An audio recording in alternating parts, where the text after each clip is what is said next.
This video and all of its contents, including any opinions expressed by the narrator, are strictly for entertainment purposes only and is not intended in any way as a substitute for professional services and consultation from a licensed therapist, doctor, attorney, or other licensed professional service provider.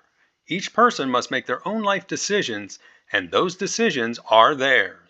Welcome back to Find Your Alpha, one of your favorite channels on YouTube. I'm back at you this week with another terrific video story, and you can see the title right on your screen. My sister-in-law walked in on my cheating wife and brother. I filed for divorce and went no contact. However, so let's get into this story and see what's going on. And he starts out, he says, 2 weeks ago yesterday, my sister-in-law returned home early from work and caught my wife and brother, her husband, in their bed. She took pictures, kicked them out, then immediately called me while I was working. When I answered, she was screaming, and I couldn't make out what she was saying. After she calmed down, she explained what happened, and I, of course, was in complete disbelief. My wife and I were happily married and just welcomed our first child 19 months prior, while my brother and I have always been super close our entire lives. At first, I was in denial, and I told my sister-in-law it can't be true. Then she sent me photos of them standing partially clothed beside the bed, and the gravity of the situation set in. Since then, I've not seen or spoken a single word to either of them. This has caused a major rift in my family, and now I'm being blamed for causing the cheaters mental anguish and for breaking up 2 marriages. Before I go any further, let me give you a little background about us. I'm 28 and my soon-to-be ex is 27. We've been married 3 years and have a toddler-age daughter. My brother is 37 and my sister-in-law is 38. They've been married for 16 years and have 2 sons, ages 15 and 14. My parents are both in their mid-60s and retired, and my wife's parents are both 52. All the people I've identified here are key players in this drama. Being so much older than me, I've always looked up to my brother.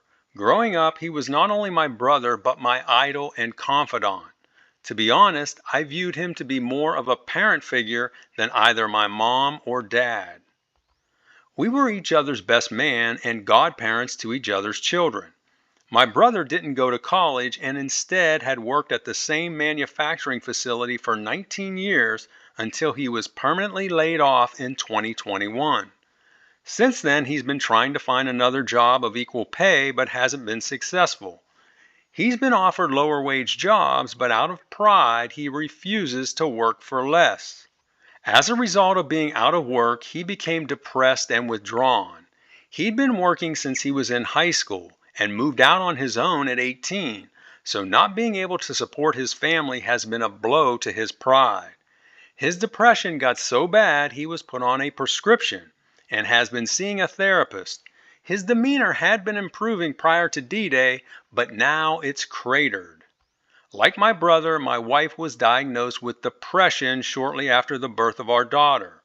She too has been seeing a therapist, and my mother and mother-in-law were spending time with her every day to help her do things, often taking our daughter so that she could have alone time or so she could get things done.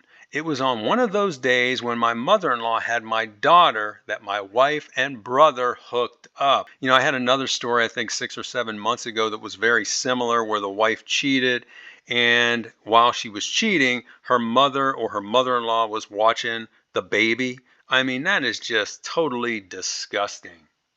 Like I said, I've not spoken to my wife or brother since then, and I never plan to. I've already secured an attorney and started the divorce process. My sister-in-law has done the same, and we've been in constant communication with each other since D-Day. This is where the family rift comes in. At first, my parents supported my sister-in-law and I, as we are the victims in this whole thing, along with our kids.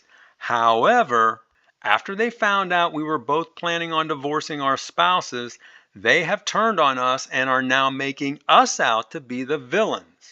It's mostly my mom driving this narrative, as my dad just goes along with whatever she says. I love the guy, but he is a big bowl of jello when it comes to dealing with my mom or dealing with any difficult issue, actually. He defers to her on everything. I think we all probably have met someone like this, either someone in our family or a friend's father or, an acquaintance's father that's just a milk toast type of guy, just weak and just goes along with whatever his wife says, doesn't have any backbone. I mean, I don't know how individuals like that can get through life. It just amazes me that they can. Like my parents, my soon to be ex's parents were initially on my side, but have since turned on me and are now talking me down. Thankfully for my sister in law, her parents totally support her, and she and my nephews have been living with them ever since. My wife and brother claim their depression is the only reason they cheated, swearing that it was just the one time and they completely regretted it even before they were caught. Oh, come on. Now, what do you mean by that? They completely regretted it before they were caught and they claim that was their first time and they were caught in the act? How could you completely regret it if you were caught doing it? That is just crazy. They claim to have not spoken since D-Day, but my sister-in-law and I do not believe it. Well, I don't believe it either. Things have become so toxic with my parents that I've stopped speaking with them as well, as all they do is criticize me for not forgiving my brother and wife. They feel my reaction has caused my sister-in-law to react the same, and therefore I'm the one who's responsible for breaking up our family, not my wife and brother. So many of these stories, you'll see that all the onus seems to be put on the betrayed spouse or the betrayed partner, like he or she's the bad guy in this thing, when really they're the victims. My mother actually told me this. This is nonsense, of course, as my sister in law has told her multiple times that she would be divorcing my brother regardless of my reaction. One person who has been steadfastly on my side since the beginning has been my aunt, my dad's sister. She's really PO'd over the whole thing. She's cut all contact with my brother and excoriates my parents every time she talks to them. Well, your aunt sounds strong and bold. She sounds like the complete opposite of your father, who is just a weakling. She's also been handling the pickups and drop offs of my daughter with my wife's parents, which has enabled me to keep away from my wife. My aunt and sister in law are the only family members I'm now in touch with, and only they know where I've been staying. Since D-Day, I've been staying at an efficiency style hotel. It's pretty nice, and I plan to stay living here until I get a new place of my own. I could move back to our apartment since my wife has been staying with her parents, but I don't want to go back there. There's just too much history and memories back there, and I don't want to risk running into my wife. I did go back once to retrieve my game console and clothes, but haven't been back since. I plan on canceling the lease when it comes up for renewal at the end of next month. Recently, I shared what happened with two of my closest friends. While they're completely on my side, they both told me I should meet with my wife and brother to bring closure to the matter. They said it's going to happen eventually, so I should just get it over with now. They also told me at some point I'll need to forgive them and move past this in order to move on. If not, I'll be consumed with anger and hate. I disagree with them, as the way I view it, the wife and brother I once had no longer exist.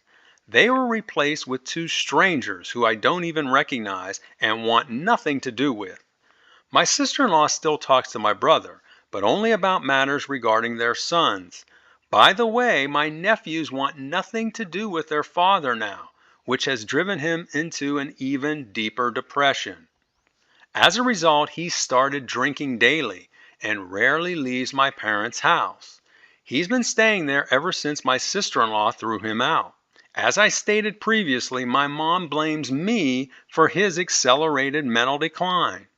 Initially, she demanded that I talk to him, but now she has resorted to leaving me teary messages begging me to just talk to him as she and my dad are fearful he's not going to make it. Hearing my mom cry like that makes me doubt my stance for the first time. While I'll never forgive and reconcile with my brother, should I at least meet with him to possibly improve his mental state? I don't want to, but perhaps that might be the right thing to do under the circumstances. Let me know what you think. So that's the end of his original post. And now we're going to take a look at a few responses he got from the community. But before we do that, I want to remind you, if you've liked what you've heard so far, make sure to hit that like button right now. That will help get this video out and seen by people all over the world. Now, let's take a look at some of those responses. The first one is from a woman. She says, "The level of betrayal you must feel is unimaginable, yet you seem so strong. Be sure to take care of your mental health as you navigate the divorce process. You are right to cut your brother out of your life and to limit all contact with your wife to matters pertaining to your daughter. As for your parents, I would have a sit down with your mother and tell her if she doesn't knock it off, you'll completely cut her off too." Well, this woman had some very good advice for him. Next, here's a response from a guy.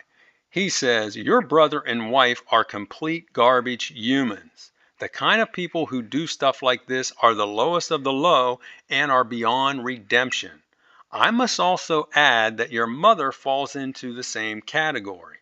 The three of them are selfish narcissists, and you need to get as far away from them as possible. As for your father, he's a useless, weak man and is the reason why your brother and mother are as dysfunctional as they are." Next, here's another response from a woman. She says, "If your wife has postpartum depression, it can cause her to do extreme things she normally wouldn't do. I experienced this after the birth of my second child, and while I didn't cheat, it caused me to have many harmful thoughts and behaviors. I believe if you are willing to stick by your wife and work through this, I think you could have a successful marriage going forward." So this woman is saying, hey, give your wife another chance because of the depression she had. And listen, I know depression is a serious thing and it definitely has an impact on people, but it's not an excuse to cheat. I had another story like this where somebody I think had depression and the same excuse was brought forward. Oh, you've got to kind of discount that. You got to kind of put that aside because they're not the same person when they're going through depression. If it were me, I couldn't forgive it. Okay. To me, that's no excuse for cheating. And finally, we've got another response from a guy. He says, "First things first, you need to DNA test your daughter. How do you know they haven't been hooking up all along?" Well, that's a good point. Second, from the way you describe the relationship between your parents and the way your mother has reacted to the situation, I'd be willing to make a sizable bet that she is a cheater herself. From my experience, cheaters cover for cheaters. If I were you, I'd go no contact with them all and move as far away as possible. So that's a sampling of some of the responses he got. And now he comes back with a series of updates. The first one came 33 days later. He says, "This is an update to my original post from last month. I want to thank everyone who replied. It took some time, but I think I've read every one of your replies and responded to many of you. If you didn't get a response from me, that doesn't mean I didn't read your reply. I assure you I did. The overwhelming majority of you felt that I am doing the right thing by cutting contact with my wife and brother and proceeding with my plans for divorce. Since we have a daughter together, I'll always have a connection to my soon-to-be ex for a while. But to keep things at arm's length, I started using a co-parenting app recommended by my attorney for discussing matters pertaining to our daughter. Regarding the divorce, my attorney wants me to go in hard and seek full custody using my wife's depression diagnosis as the basis. I'm unsure at this point if I want to do that, as I think it will destroy her psychologically, and I need her to be a strong, loving mother to our daughter. My attorney told me that as a father, I need to use every leverage point I have as the cards are stacked against me. She said we'll have one shot to make an impression with the judge and need to put our best argument forward to ensure success. I told her I'd think about it, but I don't know. Here's another OP that's not listening to his attorney. If you've got a good attorney, they know the ropes, so you need to listen to them, especially when it comes to matters of your finances and custody of your children. Since D-Day, my wife has been sending me messages daily saying how sorry she is and promising me the world if I would just give her another chance to prove herself. Well, I think she's already proven herself. I've not yet responded to any of her messages, and I don't plan to. She's tried asking me questions about our daughter through text, but I've ignored those too. Eventually, she sends them through the co parenting app, and then I respond. This way, all of our correspondence can be tracked and stored. In her last pitch to me, she suggested we could move away to another state, possibly Texas, Florida, or Arizona, and make a fresh start. She said her parents are willing to pay for our move and give us $25,000 to get on our feet somewhere new. So obviously, her parents are in desperation mode. They know that the OP is a good guy, he's a good provider, he's a great husband and father, and they don't want to lose that. They know if he divorces her, then they're going to have a daughter who is a single MOM living out on her own and raising a child, and it's going to be more difficult for her to find another partner. And who knows if the next partner she finds is going to be a good guy. So that's what they're probably thinking. She said getting away from our families and all the bad things that happen will enable us to rekindle what we once had. No, you're never going to be able to rekindle that after what you did. The whole thing is so ridiculous and shows how pitiful she's become. All I want at this point is an uncontested divorce and a good co parenting relationship with her. Nothing more. Things with my brother and sister in law are about the same. She's moving forward with the divorce, and his mental condition is getting worse.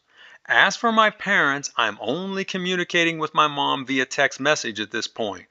Nothing with my dad, as I'm sure he's just sitting on the couch watching TV, totally tuned out as always. My aunt and sister in law have been my rocks, and we communicate daily. So you can see how the original poster here feels about his father. He just views his father as just a bump on a log, he's just a weak guy. Meanwhile, his aunt is the strong leader type in the family. Unbelievable. I mean, it's amazing, like I said before, how some guys can get through life like that. They are both angels from heaven, and I appreciate them more and more every day. That's all I'll say now about my family, though I have much more I could share. So obviously, there's a backstory here with his parents, I'm thinking. One last thing before I go. I did get a DNA test, and everything turned out okay. Thank God for that. Now, I'm assuming what he means it turned out okay is that he is the biological father of his daughter. To those of you that suggested I do so, thank you. The thought never crossed my mind. Are you kidding me? That's the first thing that came to my mind as soon as I started reading this story. So that's the end of his first update, and then he comes back 64 days later with another update. He says a lot has transpired since I last updated, so I thought I'd come back and let you know what's happened. A few days after my last update, my soon-to-be ex sent me a text stating how depressed she was. She said she didn't want to go on with life anymore and even said some more poignant things along those lines, indicating to me she wasn't mentally well. I immediately alerted her parents and they rushed home to make sure she was all right. Thankfully, she didn't do anything to herself, but they did end up taking her to the hospital for evaluation. She was admitted and stayed in there for 3 days, and her medication was changed. Shortly after this, my brother made similar comments to my sister in law, and she contacted my parents to intervene. He refused to go to the hospital and swore he didn't mean it, but they've been on pins and needles with him ever since. My mom sent me a text after this happened, saying I could end all this by just talking with my brother and soon to be ex. She said it was time for me to step up and be a man. I mean, this mother is unbelievable. Needless to say, I didn't respond, and her reaction has only hardened my stance to remain low contact with her. Well, you know what? The way she's acting and the way she has acted, I would go no contact with her.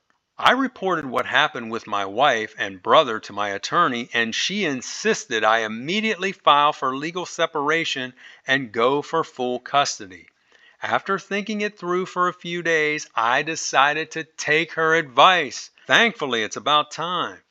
Long story short, the legal separation was approved de facto, and I temporarily got full custody of my daughter until my wife's mental state improves, which will be evaluated every 3 months. So, what I'm assuming he's meaning here by de facto is that they filed the separation papers and his wife didn't respond, and therefore he was given some sort of de facto judgment. He goes on, he says, her entire family hates me now and views me as some sort of demon. I've explained to them I only did this for the safety of my daughter and will gladly share custody when my wife gets well, but they don't care. Her parents claim there's always been someone with her since we split, and that my wife has always been a great mother to our daughter, even during her lowest points. My mother, of course, joined the chorus telling my sister in law that I was just being petty. My aunt and her daughter, my cousin, have been watching my daughter while I'm at work. They love her and she loves them. My aunt and cousin also regularly take my daughter over to see my soon to be ex so that she sees her at least 4 to 5 times per week for hours at a time. Well, that's very nice. I mean, that's something he doesn't have to do. I think he's going above and beyond for her. I've made it clear to my soon to be ex through messages I've sent via the app that I want her to get well and for us to share custody once the divorce is final. While she continues to try to get me to take her back, I think it's finally setting in that I'm not going to change my mind, and the best outcome is that we evolve to being great co parents. My brother seems to be moving on with his life as well. According to my sister in law, he got a job a few weeks ago as an assistant manager in training at a store that rents tools and equipment. She said he too has accepted that she's not giving an inch and he needs to get used to the new reality. She said my nephews still want nothing to do with him and she's not pushing them. Their divorce hearing has already been set, so their divorce should be final by the end of the year. One final thing, I moved into a new apartment a month after I last posted. It's got 2 bedrooms and is located just 10 minutes from my office. It's also just 5 minutes away from my aunt's house, but it's nearly 20 minutes from both my parents and my soon to be ex's parents' house. The added distance has minimized the drama somewhat, but not completely. So that's the end of his second update, and now he comes back with his final update 8 months later. He says, well, it's all over but the singing, or the crying, or however the saying goes. I'm not divorced yet, but the hearing is all set for the first of next month. My attorney has been working with my soon to be ex's attorney, and we've agreed on custody and a split of our assets, which weren't much, just furniture and a small savings account. I agreed to give my wife all of our old furniture, which I already had moved into her parents' garage months ago after I canceled the lease. My soon to be ex also recently got a job as a receptionist at an office complex. Even so, my attorney warned me I'll likely be paying her child support for the next 17 years and possibly alimony for up to a year, but that's something the judge will have to decide. As for my brother and sister in law, they are divorced. My sister in law kept the house and they split everything else. She's happy now, and my nephews recently met with their father for the first time since this all went down. While things for them are not back to normal and never will be, they at least have reopened lines of communication now. As for my relationship with my parents, we're back on speaking terms, but I've established clear boundaries regarding our relationship, and so far my mom's been good about it. I still have to warn her every once in a while to knock it off when she brings up my brother and how she'd like us to make up. I told her that's never going to happen and to just save her energy for something else. As for my daughter, she's becoming a big girl now and is talking like a lawyer. She's hilarious and I could listen to her babble on for hours. My aunt and cousin still watch her when I'm working, and my parents often stop over on those days to spend time with her.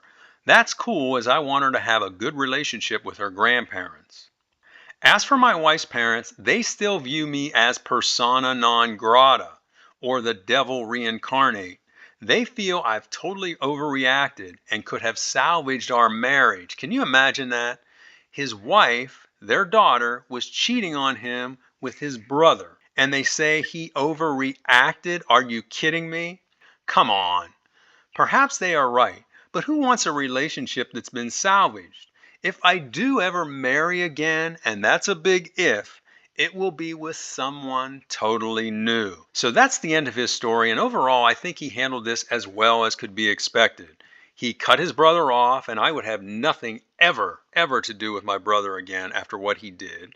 He also cut his wife off and divorced her. Now he's going to have to communicate with her for probably the next 17, 18, 20 years because they've got the daughter together. And he's doing it through an app. So I think, that's being handled perfectly there. The one thing he didn't do is he didn't take the advice of his attorney up front, which he should have done, but he did, end up finally doing that, and everything turned out, I think, very well for him.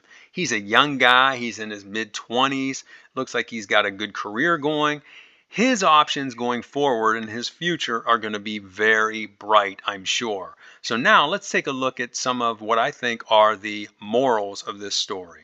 The first one: make surprise visits part of your routine. Be unpredictable. How many of these stories have you listened to here on YouTube or read about where the guy comes home or returns from a trip early and finds his wife or his girlfriend cheating? Just something to think about. Next, depression is real and can make people do drastic things. However, it is not an excuse for cheating. Next, no contact is the best way of dealing with a cheater and dealing with anybody who has betrayed you. You see how it played out in this story again. This guy cut his brother and wife off, and you can see how he took control of the situation by doing so. Next, weak men are terrible influences on their children. You can see that clearly illustrated in this story by this man's father. He was totally spineless, a totally weak guy, let his wife run the household. She's very outspoken, she's obnoxious, and he just sits back and just takes it all. And that is a terrible influence, especially on sons, but even on daughters. I mean, when you have a weak man running the household, and not even running the household, he's just there, probably just providing, it is a terrible influence on the entire family. Next, minimize or remove toxic people from your life, including family. Now, I know that's easier said than done, especially with direct family, but you've got to do that, or those individuals are going to monopolize and be a toxic influence on your life. Next, always do what's best for you and your children. So many times, like I said on the last story, these guys that get in this situation, they're thinking about everyone else except for themselves. They've got to look out for the well-being of themselves and their children. That is paramount. Then everybody else comes after that. Next, get a good attorney and take their advice. This guy eventually did come around to what his attorney was suggesting he do, but he should have done that right up front. And then finally, as I always say with these stories, after cheating has occurred, go your separate ways and move on with the next phase of your life. So those are my thoughts, and now I want to hear from you. What did you think of this story, and how do you think the OP handled the situation? Would you have handled it like he did, or would you have done something completely different? Tell us about it in the comments. Also, be sure to hit that like button, share this video with your friends, and subscribe to this channel, and I will talk to you on the next one.